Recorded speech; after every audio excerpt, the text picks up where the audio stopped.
Okay, welcome everybody. This is Lisa, Quilting in the Valley. Here we are with QITV Season 2. We're on our 4th episode for this season, so we're about halfway through.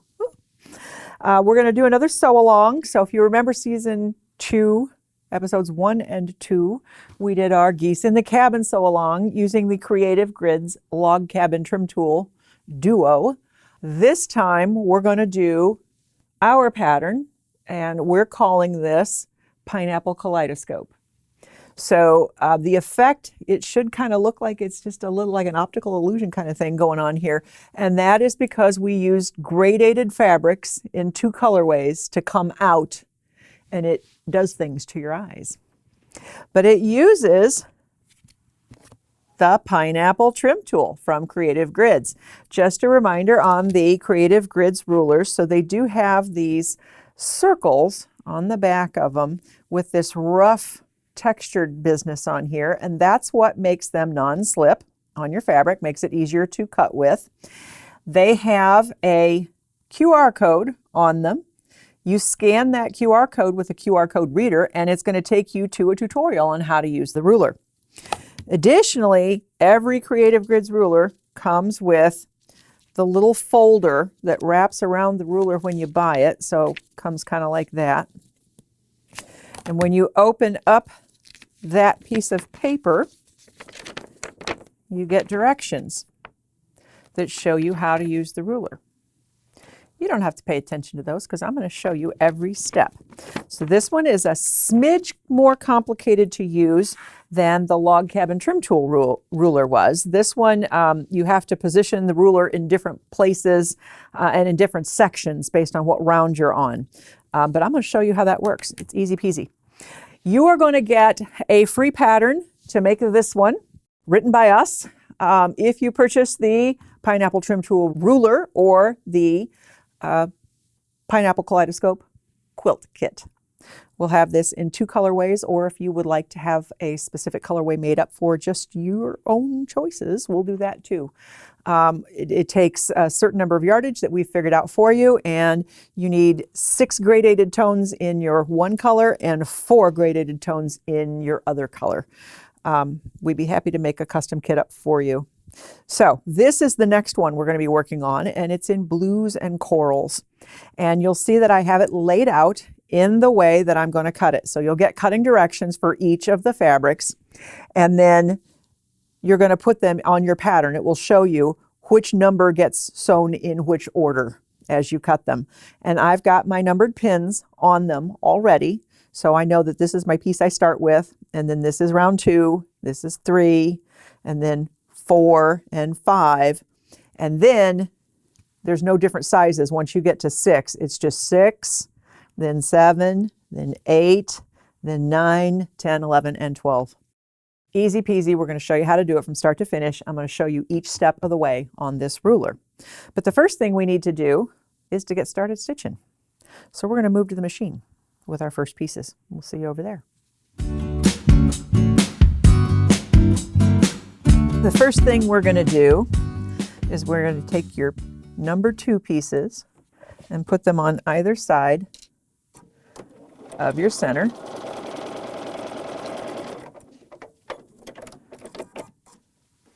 Easy peasy.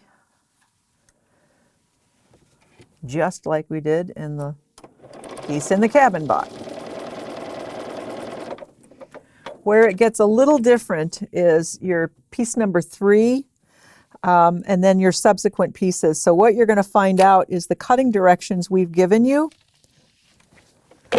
The pieces are not wide enough to go all the way, and it doesn't matter because you're going to trim all these down. We're going at an angle. So what you're going to do on these pieces from now on is you're just going to center it. So make sure you have as much sticking over on this seam as you do on this seam.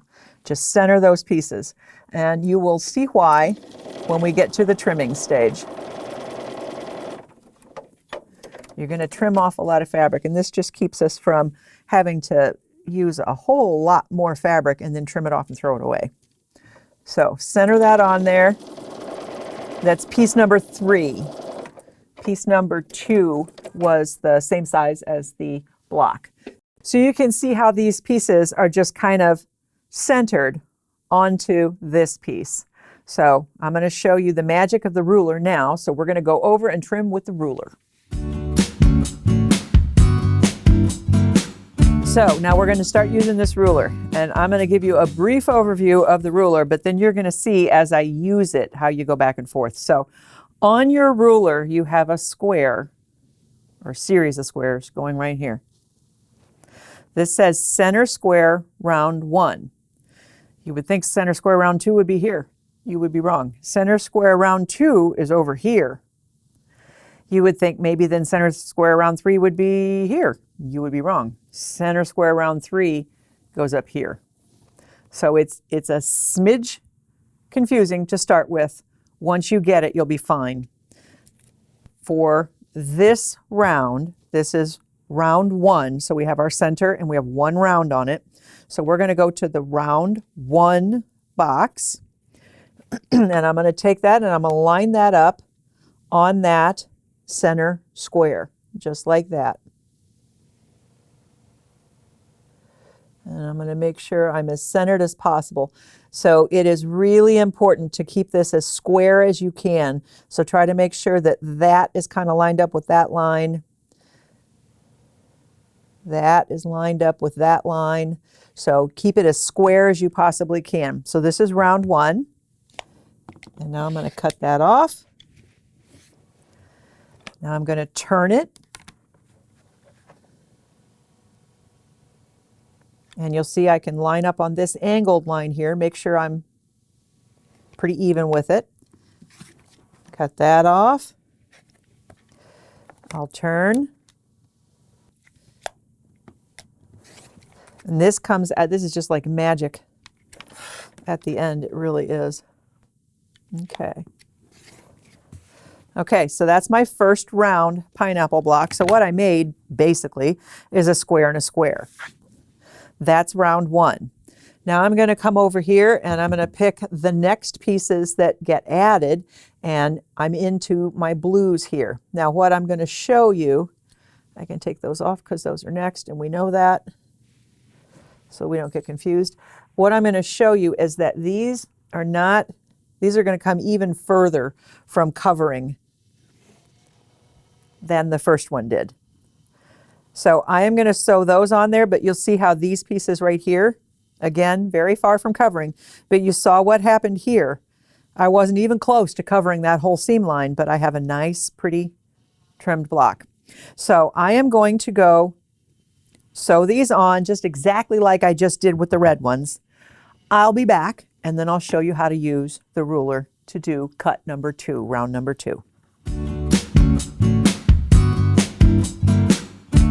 Okay, there is our second round. So when you're counting and you're trying to make sure where you are, make sure that you don't count your center. Count 1, 2, and that'll always tell you which round you're on. Don't count the center. Count from each piece out. Okay, so we're on round 2, and you can see how they didn't come all the way out. I'm just going to trim all that off anyway. You don't want to waste that fabric. Round 2. So now I'm going to find round 2 on my ruler. It's right here. And I'm going to do the same thing, only this time I have more guidelines. So this time I have my 2 white lines which go right straight down the sides of this block, plus I have my center square. That'll really help keep this whole block square if you make sure everything is as lined up as it can be. Okay, and this time I don't have to turn the ruler 4 times. I can cut 2 sides at once. And I will line this ruler up again. I also have, if you look, there's a white line right down the center, and that should go from point to point.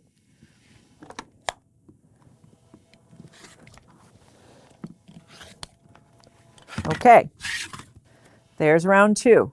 You notice I've got notch sides on those ends. That's what it's supposed to be. All right, I am going to put round 3 on now, which are going to be these pieces right here. And I will come back and show you how to trim these. Okay, we have round 3 on, ready to trim round 3 now. You'll see how they're not overlapping at all now. Doesn't matter. On your ruler, you're going to see right across here, 45-degree angle trim line, round 3, 5, and 7. So we're going to use this white line right here. And we're going to put this white line right in this seam.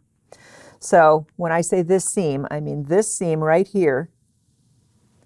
We're putting the white line right on that seam. We have our other dotted white lines coming down to square, so you make sure you're squared.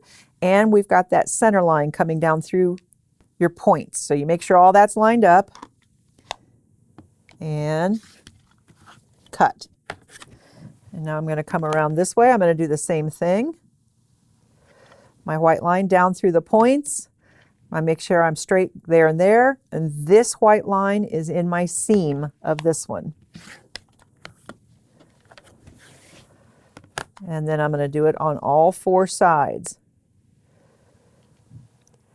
The better you line up those white lines, the more square your block will be. It's going to end up square in the end, but you can get wonky if you're not careful that you keep it squared in each cut.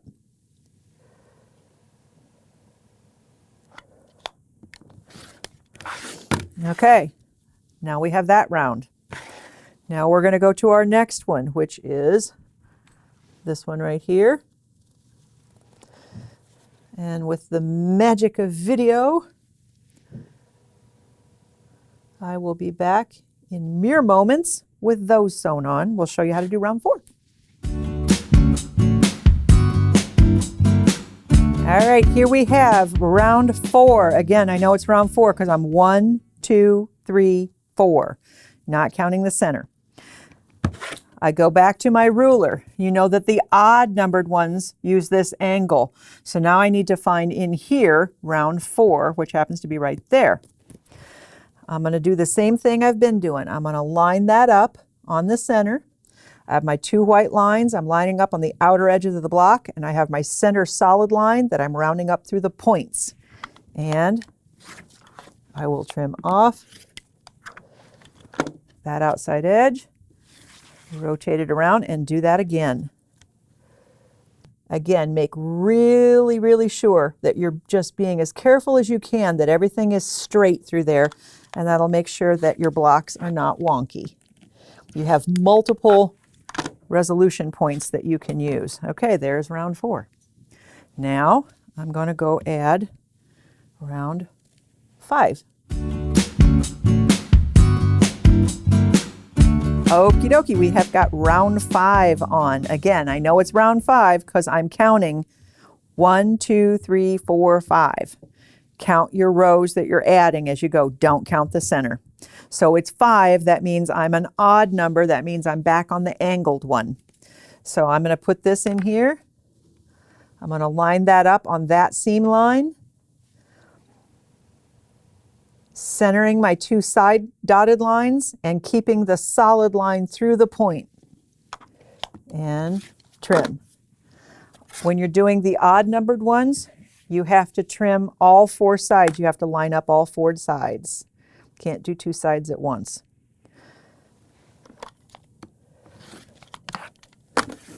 But it's easy peasy. Just like I keep saying, try to line it up as best you can to keep it straight so that you end up with a square block. Okay, again, I'm on the white line, on that seam line, solid white line, going through my points, dotted lines on either side. And that finishes off round 5. Now it's time to add round 6. Round 6, and we know that because we're counting from the center. 1, 2, 3, 4, 5, 6. Round 6 is an even number, so that means it's going to be one of the squares. It happens to be that one right there. So I'm going to take the round 6 square, I'm going to line it up on my center square, and I still have my dotted white lines to line up on the side of the block. And now you'll see I also have, since we have more what do you call it, more rounds going. Now I can also make sure these are lined up.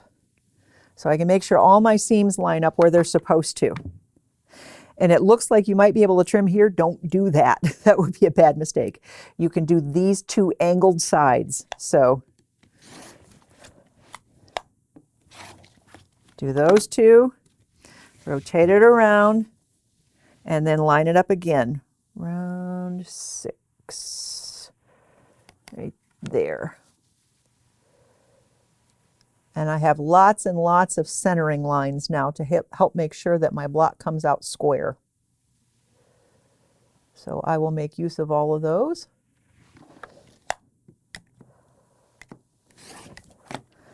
And I will trim those off. One of the benefits of this ruler is as we're making this block, it is laying just flat as a pancake.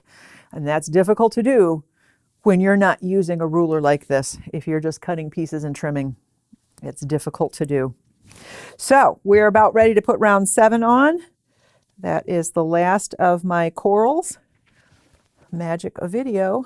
I will run over there, get those sewn on, then I'll be back and I will show you how to do this round.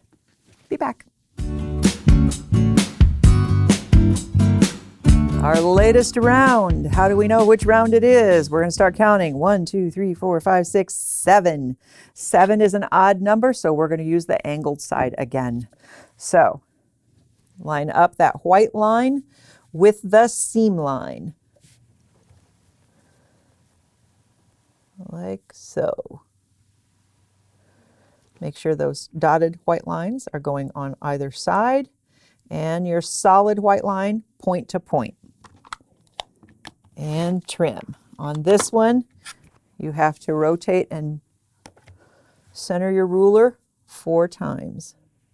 But this is not difficult to do, especially when you end up with a block that lays just as perfectly as this one does. So when we were first playing with this ruler, reading the directions and figuring out how to use it, we did the first few cuts and we're like, this is cool. And it is. It makes a very difficult block very easy. The other way to do this is to paper piece it, but then you have all that paper you have to tear off. All right, there's my completely flat block with 7 rounds on it. Now I have to go do the last of the blues before the corners come on.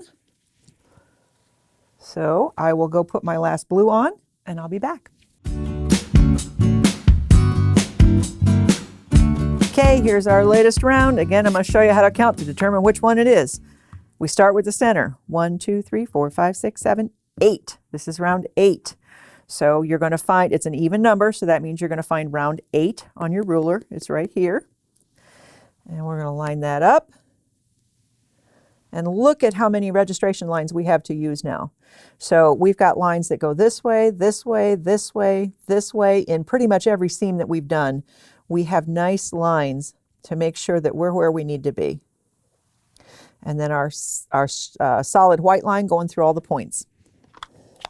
So we can trim 2 sides.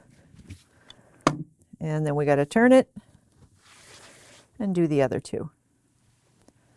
And 8. And this is going to just be really square, and it's already laying really flat. That's a lot of times when you find a vintage pineapple quilt, it's kind of ooh, because they didn't have something like this to make it really accurate. So now we have the last piece to put on, and that is the corners. So I'm going to put the corners on. Then I will come back and show you how to do your final trim. And then we're going to talk a little bit about how to put this together. All right, we got our corners on. Look, we got tabs now. All we have to do now is square this out to get a nice square block. And if you line your last round up, so round 8 was the last round we did, you'll see that all you have to do, we're already square going across there. All you have to do is cut those off.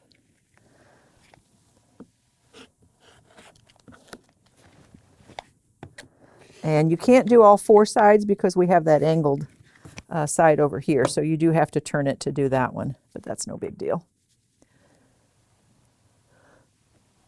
Just line up those outside edges.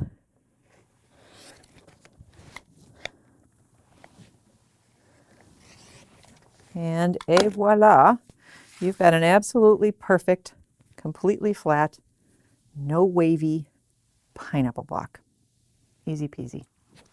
So we put ours together like this, side to side. If you'll notice on this, that means that we lined up these angled seam intersections. And when we did that, we got this cool secondary block going on here that really kind of does a focal block, and it does this optical illusion effect for you.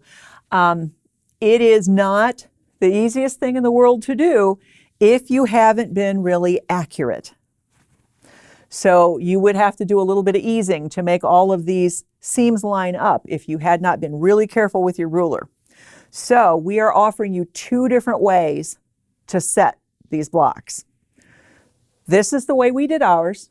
We lined everything up and we matched all of our seams, and then you get this cool secondary block and that optical illusion thing. This ends up 76.5 inches square.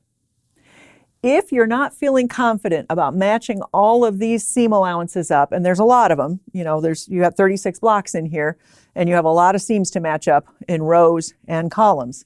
If you're not confident that you can match all those seams up and feel good about them, then we're going to offer you the option to put sashing in there. So you can put this sashing that we're using for the stopper border. It'd be the same one. So on this one, it would be the navy blue. So you can put a narrow sashing in between your blocks, and that eliminates the need to line up all those seams. You don't have to worry about that. So if you're just a little nervous about that, then use the sashing option.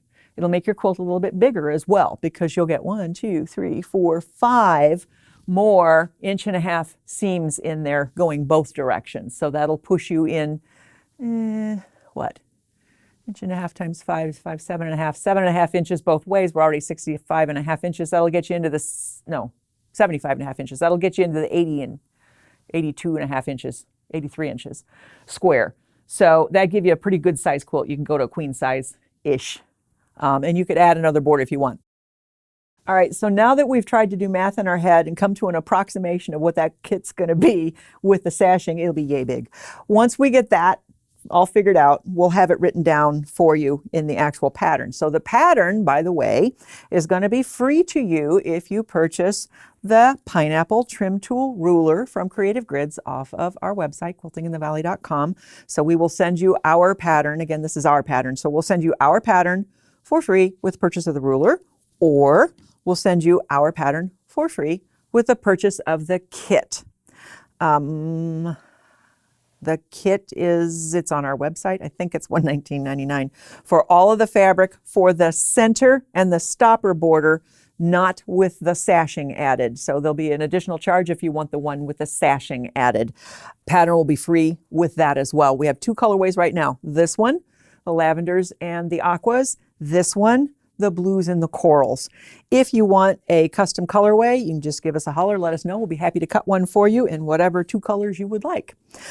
And don't forget, we still have our Geese in the Cabin quilt kits available in multiple colorways using the Log Cabin Trim Tool Duo and the Geese in the Cabin pattern. And those are episodes 1 and 2 of QITV Season 2 that'll show you how to cut, get ready to cut, and assemble using the ruler, the block, to make this quilt. So we still have this available. This is a gorgeous quilt. I've made 2 of them in 2 different colorways so far. Other people are making their second ones now too, because it is such a neat quilt to make and it's so easy. So have those available. This is our newest one. Right now, 2 colorways. This is, it's our pattern, so we're calling it Pineapple Kaleidoscope. That is available now. And you guys, if you are interested in doing a specific type of quilt and you want to see a sew along for it, put it in the comments. Let me know. We'd be happy to figure out whatever quilt it is on your bucket list and show you how to do it. So I hope you enjoyed today's episode. That's it for today, and we'll see you next time.